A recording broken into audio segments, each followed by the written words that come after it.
guys! Welcome back to my channel. So today, I will be trying to teach you how to open up a drawer without a keys.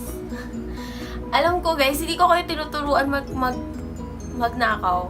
Tinatry ko lang kayong tulungan kasi ako, personally, this table kasi is from my brother. He used to use it before I moved into this room.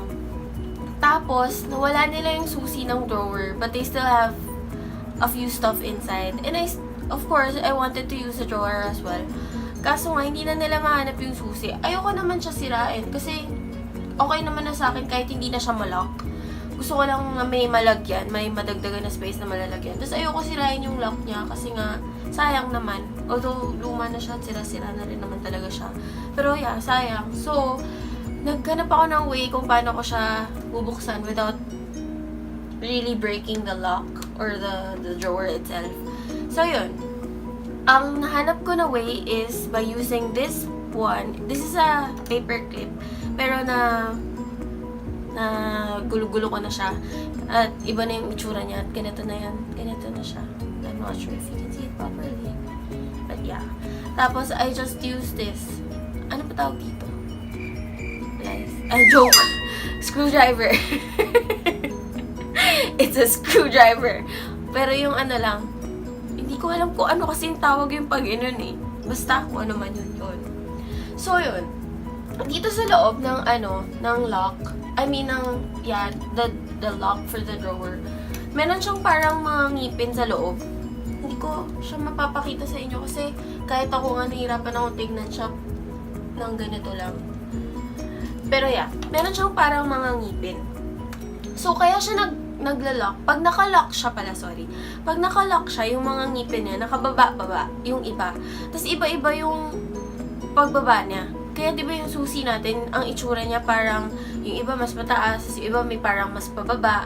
Kasi, yun yung position ng mga parang teeth sa loob. So, sa ganito daw na lock, usually, merong parang 4 stages. Or parang 4 yung 4 na down. Parang 4 down. Paano ba yun explain? Basta kunyari, isipin nyo, ganito yung ngipin niya. Diba? Meron siyang ilang stages. So, this one is the first stage. Tapos, pag bumaba siya, second, third, and then fourth. Isipin nyo na ganito yung lock sa loob.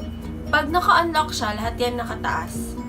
Pero, pag naka-lock siya, yung iba dyan nakababa. Like so. Kunyari, itong first part, nakaganyan. Hanggang dito lang siya. Yung second na lock, mga dire-diretso hanggang sa babang baba. And then, yung next, meron siya, kunyari, hanggang 3 lang. Or yung next, walang nakababa at all.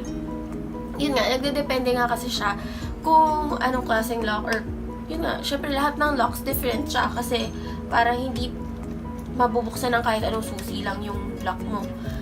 So, ito, as you can see guys, nakalock siya. Ito, kahit forsahin ko siya, nakalock siya. So, kahit ganyan-ganyanin ko siya ng screwdriver at i-open, it won't budge. Kasi nga, meron siyang ngipin sa loob. So, ang gagawin ko is, while yun nga, yung sa lock na nasa loob, nakababa yung iba dun, kailangan ko siya iangat lahat para mabuksan ko siya.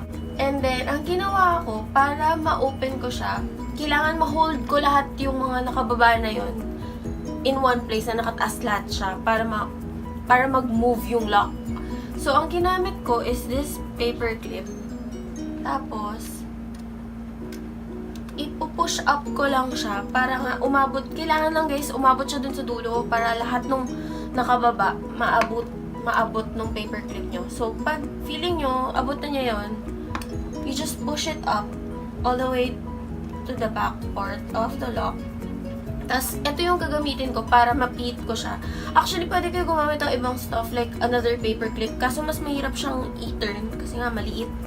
Eh, since ito malaki, tapos may handle pa, mas madali siya. So, yan. Pag na-feel nyo na lahat nung nakababa is nakaangat na, that's when you use this to turn it around. Dapat lang guys, sakto yung yung pag-turn nyo, sakto yung pag-turn nyo kung saan talaga dapat siya turn. Kasi nung una ko to turn ako ng turn clockwise. Yun pala dapat counterclockwise. Ayan na. Nagta-turn na siya. Kasi, na-pull down ko yung lahat. Tapos yun na. It's so amazing. Wala lang, tuwang-tuwa ako nang nagawa ko to. Pero yeah, it helps kasi nga, pag, you know, if you just need it for emergency, like kunyari, kailangan yung buksan yung drawer, tapos naiwan nyo yung susi, tapos nagmamadali na kayo, and kailangan nyo talagang buksan siya. Diba? At least hindi nyo kailangan sirain yung lock. Kailangan nyo lang nito. Pero guys, please, don't do this to do anything bad. This is for emergency purposes only. So, yun. Pwede ko ulit siya i-lock, guys. Just by doing that. Ito naman, since nandito na sa baba yung mga parang ngipin niya, pababa ako naman ilalagay yung pin. Tapos, ito-turn ko ulit siya ng pa-counterclockwise. Yan. Tapos, ay, nasira ko na siya. Yan, nakalock na ulit siya. Diba? Ganun lang. Sorry guys, luma na kasi itong drawer, so kailangan ko na rin talagang palitan to. Pero pag yung hindi nyo naman kailangan or ayaw nyo pang palitan yung ganito niya, sa tingin nyo mahanap nyo pa yung susi, okay na siya. Yan lang. So, open ko na lang siya ulit. Kasi wala nga ako ng susi nito. Tara! Open na siya ulit. Yan lang. So, yeah. So, guys, if you like this video or if I helped you somehow, and I hope I did, basta wag lang sumasama. So, yun. Please do like this video, give it a thumbs up, and subscribe to my channel. Thank you! Bye!